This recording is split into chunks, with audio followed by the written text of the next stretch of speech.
জয় হিন্দ, অভিজিৎ। আপনারা দেখছেন job notification YouTube channel. তো বন্ধুরা, ইতিমধ্যে কিন্তু আবারও আইসিডিএস নিয়োগের জন্য বিজ্ঞপ্তি প্রকাশ করেছে। তোমরা জানো যে আমাদের রাজ্য থেকে তোমাদের মোটামুটি আইসিডিএস নিয়োগ করা হবে, 35,000 প্লাস আইসিডিএস নিয়োগ করা হবে। ইতিমধ্যে কিন্তু অলরেডি অনেকগুলো জেলাতে আইসিডিএস নিয়োগের বিজ্ঞপ্তি প্রকাশ করে দিয়েছে। আজকে মূলত সেই নিয়ে কথা বলবো, কী করে আবেদন করতে পারবে, ক্রাইটেরিয়া কী রেখেছে, সমস্ত কিছু ডিটেলস তোমাদের কাছে নিয়ে চলে এসেছি। অলরেডি কিছু জেলাতে আইসিডিএস নিয়োগ হয়ে গেছে বা মানে রিক্রুটমেন্ট বলতে অ্যাপ্লিকেশন হয়ে গেছে, সেটা তোমাদের আমরা ভিডিওর মাধ্যমে জানিয়েছিলাম।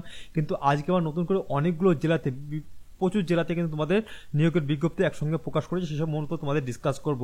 আমরা শুধুমাত্র একটা নোটিফিকেশন প্রথমে দেখে নেব যে অঙ্গনওয়াড়ি রিক্রুটমেন্টের জন্য কোন কোন ক্রাইটেরিয়া রেখেছে, কারণ প্রত্যেকটা জেলাতে প্রত্যেকটা ব্লকে এক ক্রাইটেরিয়া রয়েছে, যার কারণে আমরা সমস্ত জেলা দেখবো না। আমরা সমস্ত জেলার নোটিফিকেশন দেখিয়ে দিচ্ছি, কিন্তু একটাতে আমরা দেখিয়েছি কী কী বলেছে এখানে, ঠিক আছে? তো কথা না বলে ভিডিও শুরু করি। আজ যে সময় তো বন্ধুরা চ্যানেল নতুন রয়েছে, চ্যানেলটিকে অবশ্যই সাবস্ক্রাইব করে রাখবো। আমাদের চ্যানেল ভিডিওটি প্রত্যেকদিন তোমাদের আপডেট দেওয়া হয় এবং জেনুইন আপডেটের সঙ্গে দেওয়া হয়। অতএব আমার সঙ্গে জুড়ে থাকলে তোমাদের অন্য কোথাও যাওয়ার দরকার নেই। আমাদের এখান থেকে তোমরা সমস্ত রকম চাকরির আপডেট, নোটিফিকেশন, রেজাল্ট, সিলেবাস সমস্ত কিছু আমাদের মাধ্যমে তোমরা জানতে পারবে। অবশ্যই চ্যানেলটিকে সাবস্ক্রাইব করে আমাদের চ্যানেলটি ভিডিওটি লাইক করে দিও। আর কে কোন জেলা থেকে দেখছো অবশ্যই জানাবে, যাতে আমাদের সুবিধা হয় তোমাদের কাছে নোটিফিকেশনগুলো পৌঁছে দিতে, ঠিক আছে? কমেন্ট সেকশনে তোমাদের জেলাগুলোকে নাম লিখে রাখবে এবং অবশ্যই ভিডিওটি লাইক করবে, বন্ধুদের মাঝে শেয়ার করে দিও। আর চ্যানেলটিকে অবশ্যই সাবস্ক্রাইব করে রাখো, যাতে পরবর্তী আপডেটগুলোকে চলে যায়। কথা না বলে শুরু করি। এখানে দেখতে হচ্ছে অঙ্গনওয়াড়ি সহায়িকার নিয়োগের বিজ্ঞপ্তি যেটা বলা রয়েছে, এখানে জানানো হচ্ছে, এখানে মূলত আমি রানীগঞ্জের একটি নোটিফিকেশন খুলে রেখেছি এবং প্রত্যেকটা ডিস্ট্রিক্টে একই নোটিফিকেশন রয়েছে, যার কারণে আমি একটা নোটিফিকেশন তোমাদের দেখাচ্ছি, ঠিক আছে? এখানে বলা হয়েছে, প্রথমত দেখো কি বলা হয়েছে, প্রার্থীকে অবশ্যই ভারতের নাগরিক হতে হবে, ঠিক আছে? এবং যে জায়গা থেকে তুমি আবেদন করবে সেখানে স্থায়ী বাসিন্দা তোমাকে হতে হবে, ঠিক আছে? পঞ্চায়েত সমিতি অন্তর্ভুক্ত হতে হবে। এখানে সহায়িকার নিয়োগের পঞ্চায়েতের ভিত্তিক হবে, ঠিক আছে? পঞ্চায়েত ভিত্তিক সহায়িকার নিয়োগ হবে। এই নিয়োগ সম্পূর্ণরূপে স্বেচ্ছাসেবকমূলক নিয়োগ করা হবে তোমাদের এখানে, ঠিক আছে? এই কাজে নিযুক্ত কর্মী মোটামুটি এখানে তোমাদের কিন্তু একদম সরকারিভাবে নিয়োগ করা হবে, ঠিক আছে? এখানে তোমাদের বেতনের কথা বলা রয়েছে। দেখো এখানে বেতন 4,000, 4,500, 5,000 মতো তোমাদের বেতনের কথা বলা রয়েছে। সেক্ষেত্রে তোমাদের বেতন এখানে কিন্তু আরও বাড়বে, ঠিক আছে? দেখো পরে কি বলা রয়েছে তোমাদের দেখা এখানে। আমি মেন কথা এখানে দেখো ভ্যাকান্সি ডিটেলস রয়েছে। আমি অতক্ষণে বলতে গেলে প্রত্যেকটা ডিস্ট্রিক্টে বলতে গেলে অনেক লং হয়ে যায় ভিডিওটা, সেক্ষেত্রে আমি তোমাদের শর্টে বলেছি, তোমাদের আমি নোটিফিকেশন প্রোভাইড করে দেবো আমাদের টেলিগ্রাম গ্রুপে এবং লিঙ্ক ডেসক্রিপশনে আমি দিয়ে দেবো। ওখান থেকে তোমরা চাইলে নিজের জেলাটাও দেখে নেবে, ঠিক আছে? কারণ আমি যদি প্রত্যেকটা জেলায় বলতে চাই নোটিফিকেশন মানে ভিডিওটা অনেক লম্বা হয়ে যাবে। এখানে বলা হয়েছে, দেখো কি বলা হয়েছে আমি তোমাদের বলি একটু। এখানে তোমরা দেখতে পাবে বলা আছে, তোমাদের একটু দেখাই আমি।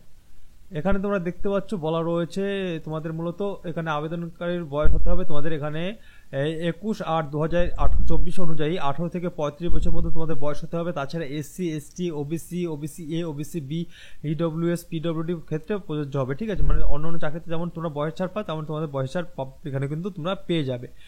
এবার আসি তোমাদের এক্সাম হবে কিনা। তো অনেকে কোশ্চেন ছিল তাদের এক্সাম হবে, তো অবশ্যই তোমাদের কিন্তু এখানে এক্সাম হবে, সেটা কিন্তু তোমাদের লিখে দিচ্ছি আমি একের পরে দেখা। এখানে স্থায়ী বাসিন্দা তোমাকে হতে হবে, যেটা আগে বললাম, সেটা নিয়ে আর বলছি না এখানে। এখানে পরবর্তীতে এখন নিয়োগ পদ্ধতি কী রয়েছে একটু ভালো করে দেখে নাও। নিয়োগ পদ্ধতিটা কী রয়েছে এখানে আমি তোমাদের দেখিয়ে দিচ্ছি। এখানে দেখতে পাচ্ছ অবশ্যই এখানে সকল প্রার্থী এখানে দেখো বলা রয়েছে নির্বাচিত করা হবে তোমাদের লিখিত পরীক্ষার মাধ্যমে, ঠিক আছে? এখানে লিখিত পরীক্ষার মাধ্যমে তোমাদের নিয়োগ করা হবে। 100 নম্বর তোমাদের লিখিত পরীক্ষা হবে, মানে 100 নম্বরের এক্সাম হবে, সেক্ষেত্রে তোমাদের 90 নম্বর হবে লিখিত পরীক্ষা এবং মৌখিক পরীক্ষা হবে তোমাদের 10 নম্বরের, মানে ভাইবা টেস্ট হবে 10 নম্বরে তোমাদের ভাইবা টেস্ট হবে, ঠিক আছে? এবার যদি আসি তোমাদের পরবর্তী বয়ানে কি লিখেছে একটু দেখে নেব। এখানে পরবর্তী বয়ানে দেখতে পাচ্ছ লিখেছে তোমাদের এক্সাম সিলেবাসটা রয়েছে। দেখো এক্সাম সিলেবাসটা রয়েছে। তোমরা যদি চাও আমাদের কাছ থেকে এই আইসিডিএস এর বই নিতে পারো। আমাদের কাছে খুব সুন্দর আইসিডিএস এর বই রয়েছে, মাত্র 100 টাকায় তোমরা PDF আকারে মানে ইবুক আকারে তোমরা পেয়ে যাবে। সেক্ষেত্রে এখানে কিন্তু বলা রয়েছে তোমাদের একটি রচনা লিখতে হবে, 150 নম্বরের 150 ওয়ার্ডের একটি রচনা লিখতে হবে। সেখানে তোমাদের 15 নম্বর থাকছে। পাটিগণিত থেকে থাকছে তোমাদের 8ম শ্রেণী মানের 20 নম্বর।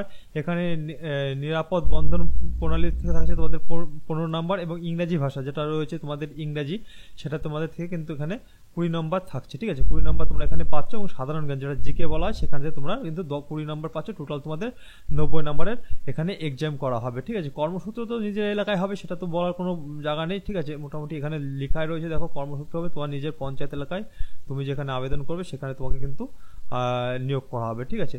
এখানে অবসরকারী বয়স 65 বছর বয়সে তুমি এখানে আবেদন মানে তোমার অবসর নেবে। তুমি যদি এখন আবেদন করো, মানে এখন যদি তুমি চাকরি পাও, তোমার যখন 65 বছর বয়স হবে তখন তুমি রিজাইন করতে হবে, তোমাকে রিজাইন করতে হবে।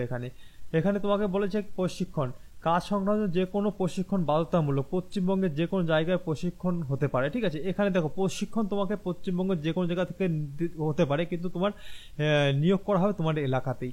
প্রশিক্ষণ তুমি চাইলে তুমি যদি নদিয়াতে থাকো তোমার কলকাতাতেও প্রশিক্ষণ পড়তে, তুমি যদি মালদা থাকো তোমার আবার কলকাতাতেও প্রশিক্ষণ হতে পারে, নদিয়াতেও প্রশিক্ষণ হতে পারে। প্রশিক্ষণ নিয়ে এখানে কিছু বলেনি, কোথায় প্রশিক্ষণ হবে না হবে সেটা কিছু বলেনি, ঠিক আছে। প্রত্যেকটা জেলায় কিন্তু একই।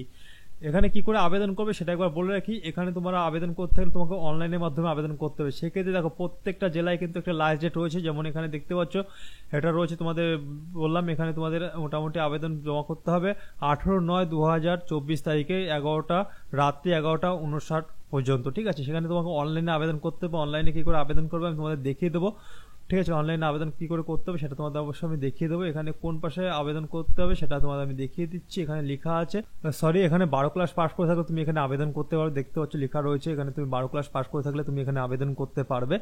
যে কোনো জায়গায় আবেদন করতে গেলে তোমাকে 12 ক্লাস পাস দরকার এখানে।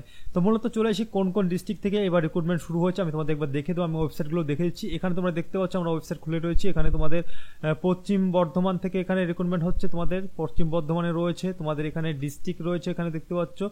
দক্ষিণ দিনাজপুর থেকে রিক্রুটমেন্ট হচ্ছে, তোমাদের নর্থ 24 পরগনা থেকে রিক্রুটমেন্ট হচ্ছে, এবং এখানে তোমাদের নদিয়া ডিস্ট্রিক্ট থেকে রিক্রুটমেন্ট হচ্ছে। মূলত এই 4টি ডিস্ট্রিক্টে অলরেডি বেরিয়ে গেছে, পরবর্তীতে আরও অনেক ডিস্ট্রিক্টে বেরোবে। তোমরা কমেন্ট সেকশনে অবশ্যই কমেন্ট করে তোমাদের ডিস্ট্রিক্টগুলোকে নাম লিখে রাখবে, আমরা সেখান থেকে জানিয়ে দেবো। তোমরা কী করে আবেদন করবে তোমাদের আমি একবার দেখিয়ে দিই। এখানে দেখতে পাচ্ছ আমি যদি নদিয়ার কথা বলা হয়, এখানে নদিয়া কোন কোন জায়গায় রিক্রুটমেন্ট করা হবে সেখানেও কিন্তু লেখা রয়েছে, দেখতে পাচ্ছ প্রত্যেকটা জায়গায় কিন্তু লেখা রয়েছে। তেমনই কিন্তু এখানে তোমরা যদি দেখো ডিস্ট্রিক্ট, এখানে দক্ষিণ দিনাজপুর, এখানে দেখতে পাচ্ছ প্রত্যেকটা জেলা থেকে রিক্রুটমেন্ট করা হচ্ছে। তোমরা ওয়েবসাইটে আমি ডেসক্রিপশনে আমি লিঙ্ক দিয়ে দেবো ওয়েবসাইটের, এখানে থেকে তোমরা আবেদন করতে পারবে। এখানে তোমরা যদি চাও অ্যাডভার্টাইজমেন্ট পড়েও দেখতে পারবে। এখানে তোমরা অ্যাপ্লাই করলে এখানে নতুন একটি উইন্ডো তোমাদের সামনে খুলে যাবে। সেক্ষেত্রে তোমার নাম, মোবাইল নাম্বার দিয়ে তোমাকে রেজিস্ট্রেশন করতে হবে। রেজিস্ট্রেশন করার পরে তোমাকে যে করতে হবে সেখান থেকে তোমাকে কিন্তু মূলত আবেদন করতে হবে। তোমাকে একটু দেখিয়ে দিই। এখানে দেখতে পাচ্ছ আরেকটা যদি খুলে রাখি, এখানে দেখতে পাচ্ছ বলা রয়েছে একই ব্যাপার সমস্ত কিছু। এখানে দেখতে পাচ্ছ পশ্চিম বর্ধমান, এখানে তোমার মোবাইল নাম্বার, তোমার নাম, মোবাইল নাম্বার দিয়ে তোমাকে রেজিস্ট্রেশন করতে হবে। রেজিস্ট্রেশন করার পর রেজিস্ট্রেশন আইডি দিয়ে এখানে ইউজার নেম পাসওয়ার্ড দিয়ে লগ ইন করে তোমাকে নতুন একটি উইন্ডো খুলবে। সেই উইন্ডো অনুযায়ী তোমাকে কিন্তু অ্যাপ্লাই করতে হবে, এবং কী কী লাগবে ক্রাইটেরিয়া সমস্ত কিছু কিন্তু ওখানে তোমরা দেখতে পাচ্ছ। এখানে কিন্তু লেখা রয়েছে, সমস্ত কিছু রয়েছে, ফটোগ্রাফি কোন কোন সাইজের লাগবে, ডকুমেন্টস কোন কোন সাইজের করতে হবে, ঠিক আছে, সমস্ত কিছু কিন্তু দেওয়া রয়েছে। আমি প্রত্যেকটা ডিস্ট্রিক্টের নাম এবং লিঙ্ক আমি আমার ডেসক্রিপশন বক্সে আমি দিয়ে দিচ্ছি, ওখানে তোমরা কিন্তু আবেদন করে নিও, ঠিক আছে। এখনও অনেক সময় রয়েছে, এখনও মোটামুটি অনেক সময় রয়েছে। এখানে দেখতে পাচ্ছ তোমরা অনেক সময় রয়েছে, তোমরা অবশ্যই আবেদন করবে। এবং কে কোন জেলা থেকে দেখছো আমাদের ডেসক্রিপশনে কমেন্ট সেকশনে অবশ্যই জানাবে। আর পরবর্তী আপডেটের জন্য অপেক্ষা করো, আমরা আবার নতুন আপডেট নিয়ে আসছি অন্য জেলার জন্য। তাই এখানে শেষ করছি, দেখা হবে পরবর্তী ভিডিওতে। সুস্থ থেকো, ভালো থেকো, নিজের প্রিপারেশন চালিয়ে যেও। জয় হিন্দ।